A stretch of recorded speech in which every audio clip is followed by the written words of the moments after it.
Olá, eu sou a Stefânia Antunes e hoje começa mais um programa Bússola para a Paz. O tema de hoje é bullying. Eu sempre coloco nas redes sociais pedindo sugestões dos pais e profissionais sobre quais temas abordar aqui no programa. E uma mãe me sugeriu que falasse do bullying e que ele ocorre independente de faixa etária e classe social. Então eu achei que era um tema relevante, principalmente porque as crianças estão voltando agora às aulas. Então é legal a gente já pensar um pouquinho sobre esse comportamento que costuma ocorrer no ambiente escolar. Então, eu separei uma definição de bullying que ajuda a gente a compreender, entender realmente o que é o bullying. Às vezes a gente recebe informações de mídias sociais, tem informação de senso comum sobre a definição do bullying, então é legal a gente ficar atento ao que realmente é bullying. Então, bullying é um subtipo de violência que consiste da criança ou adolescente ser exposto repetidas vezes de atos de agressividade ocorridos por outra pessoa.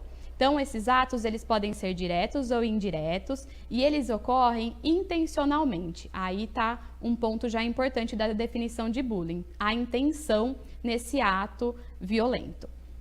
Os atos aparecem às vezes sem razão ou motivo aparente e uma outra característica que define o bullying é a relação desigual entre a pessoa que pratica o bullying e a vítima, que não consegue, às vezes, responder ou solucionar o problema. Então, essa também é uma característica. A gente ficar atento ao nível de sofrimento que a criança ou adolescente está apresentando quando é inserida repetidas vezes por esses atos de violência. Um ponto que ajuda também a gente a compreender o fenômeno do bullying é a gente observar quais são os papéis dessas pessoas. Então, o bullying é um fenômeno difícil da gente discriminar porque envolve muitas vezes várias pessoas que assumem diferentes papéis ao longo desses repetidos comportamentos. Então, a gente conseguir definir ou pelo menos compreender quais são esses papéis pode contribuir para que a gente observe se esses comportamentos estão ocorrendo. Então, dentro do ambiente escolar, nesse ponto é muito legal que os profissionais, os professores, as pessoas que têm papel, né, no ambiente escolar estejam atentos a isso, observem, e os pais que observem os comportamentos em casa. Então, os papéis do bullying são de agressor, que é a pessoa que pratica o ato de agressividade, de vítima, que é a criança ou jovem que sofre essas agressões. Então, é considerado como vítima quem não tem nenhum recurso para lidar com esse ato de violência. Aí ela tem esse papel de vítima. Ou ela pode exercer um papel de vítima-agressor, que é quando ela é exposta repetidas vezes a esse ato de agressividade e aí ela passa a agir com agressividade também. Então, eu observo na clínica bastante esse papel de que a criança ou adolescente ela começou sendo vítima de bullying e às vezes aí acaba assumindo esse papel depois de vítima agressora. Ela começa a responder a esses atos de agressividade com agressividade também.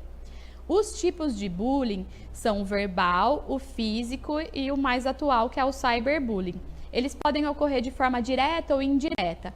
Então, no aspecto físico, no tipo físico de bullying, tá as ameaças, acusações injustas, difamações. Então, às vezes é extorquir dinheiro, pedir que a criança execute algum comportamento, difamar, falar coisas que não são verdades.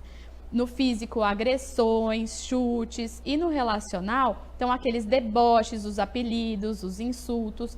Tudo isso, lembrando que bullying é quando há a presença de sofrimento. Então, às vezes há comportamentos, brincadeiras que se ambas as pessoas que estão participando dessa brincadeira estão tolerando, estão convivendo com isso bem, não se caracteriza como bullying. Então, para ser bullying precisa ser pejorativo, eu preciso estar em sofrimento e estar me sentindo incomodado com o que está sendo falado.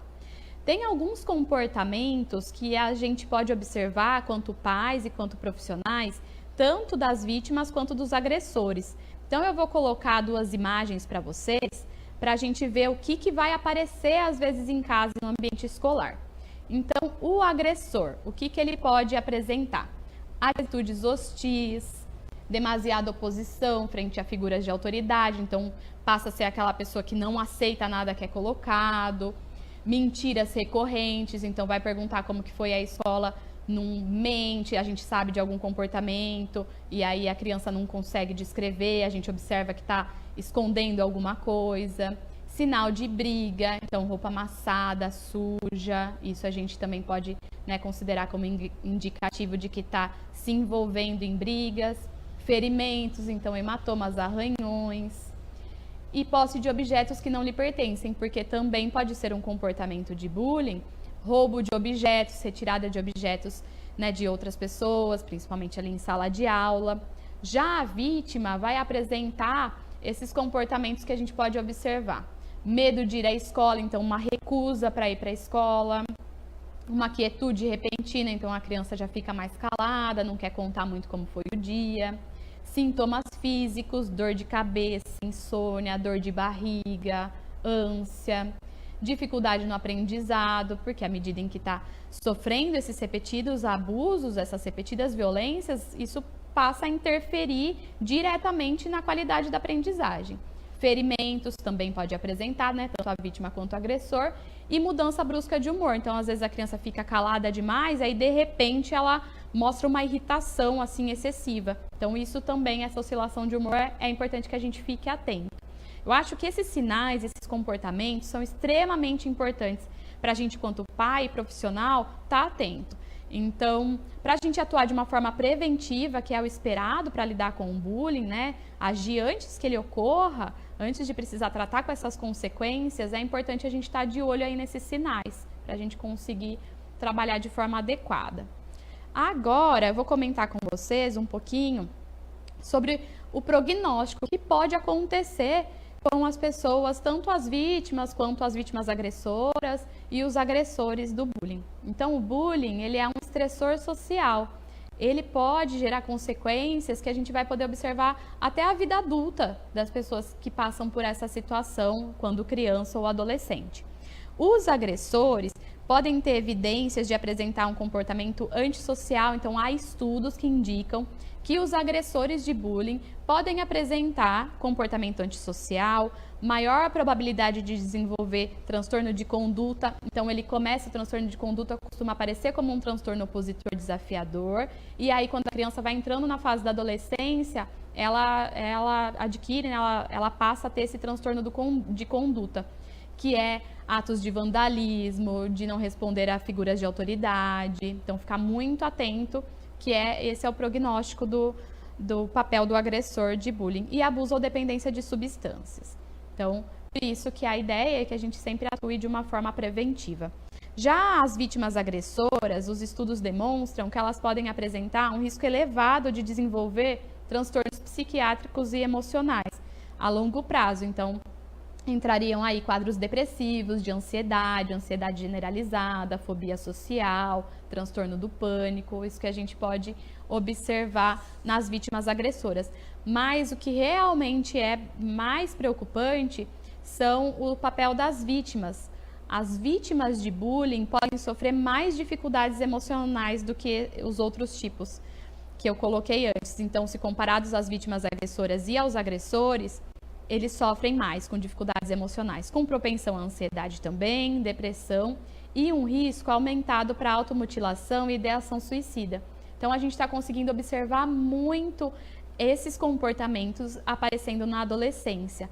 Então, talvez eles já sejam uma consequência de uma criança que vivenciou, que, né, foi vítima de bullying na idade infantil. E aí, quando entra na adolescência, esse quadro de automutilação e ideação suicida é uma consequência, pode ser uma consequência. Então, o que fazer mediante esse contexto? Eu vou fazer um intervalinho, vou chamar o comercial e aí eu vou voltar com algumas orientações e perguntas que me mandaram esses dias pelas redes sociais, ok? Voltamos já. Vai esperar isso acontecer para depois pensar em segurança? Se liga! Alfa Segurança Eletrônica. Monitoramento 24 horas, residencial e comercial. Faça um orçamento. 3864-5496 ou 98154-0111. Alfa Segurança Eletrônica. Sua segurança é nosso compromisso.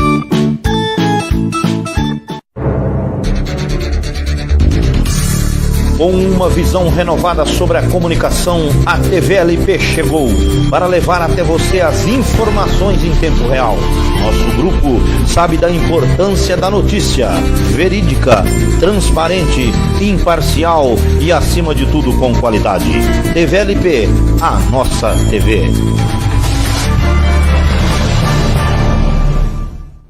Voltamos então e vamos agora saber o que fazer mediante esse contexto e esse comportamento, esse ato violento que é o bullying. Aí eu acho que é legal eu começar com algumas colocações. Eu abri nas redes sociais uma possibilidade de perguntas e comentários. Então, se a pessoa já tinha passado por alguma situação de bullying quando criança, se tinha alguma colocação para fazer e se queria fazer perguntas. E a Paula, que é minha colega profissional, ela é psicóloga também, me deu uma dica muito legal. Então, ela colocou para mim que seria importante abordar a necessidade de falar sobre esse tema na escola. Então, realmente, ela está muito certa. Como o bullying ocorre predominantemente em ambiente escolar, é muito importante que a gente fale dele na escola. Então, o que é a ideia? Que a gente possa orientar esses profissionais que estão atuando com essas crianças diariamente a estarem muito atentos ao ambiente, ao clima dessa escola. Isso ajuda quando a gente observa mudanças de comportamentos, até aquelas que eu coloquei nas imagens. Então, se a gente vai observando que a criança ficou mais calada, começou a apresentar dificuldade de aprendizagem, que não há relação aparente com dificuldade de desempenho acadêmico, e sim com algo comportamental. Ficar atento à função de alguns comportamentos que as crianças apresentam, principalmente focar em ter atitudes preventivas mediante uma situação. A gente consegue fazer isso, quanto profissional, quando a gente vai observando aquele clima da sala de aula. Então, alguma coisa que começaram a abordar e aí a gente já percebeu que os alunos estão ficando mais inflamados, alguns já estão mais agressivos, ou alguém faz um comentário e uma outra pessoa já vem com uma atitude agressiva, de forma repetida, com aquele mesmo colega. Então, esses são comportamentos que podem ajudar os profissionais a identificarem possíveis agressores, vítimas e vítimas agressoras e atuarem principalmente a tentar mexer nesse antecedente, né, o que dispara esse comportamento. E um ponto que eu acho que é extremamente importante é que a gente possa ter dentro desse contexto escolar um espaço para abordar essas habilidades de solução de problemas. Então, penso que o bullying está muito relacionado, né, pensando no foco, o que ajuda de forma positiva, seria a gente treinar essas pessoas a adquirirem habilidades para usarem para a vida. Habilidade de autocontrole, de solução de problemas, de se comunicar de forma assertiva. E isso a gente pode fazer através de oficinas, principalmente de vivências, porque a gente sabe, né, que palestra a gente assimila o conteúdo de forma passiva. Já em vivência a gente vivencia situações que despertem empatia, o cuidado com o outro, com paixão. Tudo isso são práticas que podem ser realizadas na escola e que a gente pode desenvolver aí quanto profissional. Agora, quanto pais, o que é legal? A gente ter esse contato, um bom contato com a escola, isso significa, né, ter um papel de pai quanto coletor ali de dados e de informações e também observar muito a criança em casa, se há alteração brusca de comportamento, se não comenta sobre ter coleguinhas, se sente triste, não está a fim de ir para a escola ou com medo de ir para a escola. Aí a gente precisa estar bem focado e prestando muita atenção se está acontecendo alguma alteração desse tipo de comportamento. E aí me mandaram algumas perguntas e uma mãe também me fez um relato que eu acho que é importante eu colocar aqui. Uma mãe, a Cássia, me mandou o que é considerado bullying, né? Então, isso eu acho que é muito legal, porque a gente precisa diferenciar. Acho que o ponto mais importante de ser colocado aqui, que é algo rapidinho, é que o bullying ocorre repetidas vezes, é um ato de violência, tem atos de agressividade e que a vítima não tem capacidade para lidar com a situação. Então, gerou sofrimento, é repetido, não tem às vezes até motivo aparente e está gerando sofrimento, aí é considerado bullying. Um ponto que eu acho que é importante é também diferenciar o que é bullying e o que é comportamento agressivo com função de comunicação. Então, às vezes, quando as crianças são pequenas, na faixa etária até uns 3, 4 anos, às vezes até um pouquinho mais além, as crianças têm comportamentos agressivos porque elas não têm muito repertório verbal para descrever um incômodo. Aí não é um ato com intenção. Isso também é uma diferença do bullying. Então, ficar muito atento a isso. A intenção é machucar mesmo, é prejudicar, é agredir o outro, seja de forma verbal, física, relacional. Então, esse é um ponto que caracteriza o bullying. Às vezes, a função desse comportamento é outra, é comunicar um incômodo, ser ouvido, demonstrar, né, que algo não está do jeito que eu gostaria. Aí já não é considerado bullying. E uma outra pergunta que ela fez é como agir, orientar quando o filho faz ou recebe bullying, né? Então, quando é vítima ou quando é agressora no ambiente escolar. E ela colocou, né, se deve conversar na frente da criança e dos amigos, se espera chegar em casa para falar. Quando a gente pensa em comportamento agressivo, o que a gente faz é interferência mesmo. Então, a gente costuma tentar atuar na evitação, né, no antecedente, perceber o que está tirando um objeto do amigo, ou que já está falando alguma coisa que a gente já está conseguindo perceber que o amigo não está curtindo. A gente faz essa interferência para fazer essa gestão desse possível conflito, ou a gente abordar, né, as consequências. Então, olha o que você fez, né? Como que o outro se sentiu? Como que você sentiria se ocorresse com você? Então, considerando que seja bullying, que é quando há uma intencionalidade no comportamento. Aí, se for outro tipo de comportamento, um comportamento agressivo com uma função diferente, eu vou falar um pouquinho sobre isso no próximo programa, que eu achei que era válido a gente diferenciar e apresentar para vocês quando tem uma função diferente. Agora, quando é bullying, a gente aborda assim na frente, porque é um ato de violência, então é inadequado, a gente faz a correção. Claro que com respeito. A gente não precisa, né, também agir de uma forma a deixar a criança ou o adolescente sem graça ali na frente dos outros. A gente faz com carinho e com respeito, mas com firmeza, colocando o que é certo e o que é errado. E uma outra colocação que uma mãe me fez, que eu achei muito, muito importante, que eu observo muito isso na clínica também, ela falou que na escola da filha dela é trabalhado muito o bullying, então já achei isso super legal. E que ela percebe que o tema é abordado somente em questões de discriminação com crianças gordas, com dificuldade de aprendizagem, racismo e classe social. E que já a filha dela já passou por situações de bullying por ser inteligente, por ser muito comunicativa e até pelo bairro onde ela mora. Então esse eu acho que é um ponto também interessante, porque às vezes a gente visualiza que o bullying ocorre, esses atos agressivos ocorrem mediante algum tipo de preconceito, discriminação, alguma dificuldade, mas que também ocorre bullying com características consideradas positivas, que são legais daquela criança e daquele adolescente, ser inteligente, ser estudioso, ser bonito. Então já apareceu algumas vezes na clínica para mim casos de adolescentes que sofriam bullying por ter cabelo bonito, então as pessoas ameaçavam que cortariam o cabelo, cortam relações, então que é o bullying considerado indireto, que é aquela ameaça velada de que se você ficar junto com a gente, então eu não quero a sua presença, de fazer fofoca. Então isso também é um comportamento que eu acho que tanto os pais quanto os profissionais devem focar no ambiente de casa e no ambiente escolar.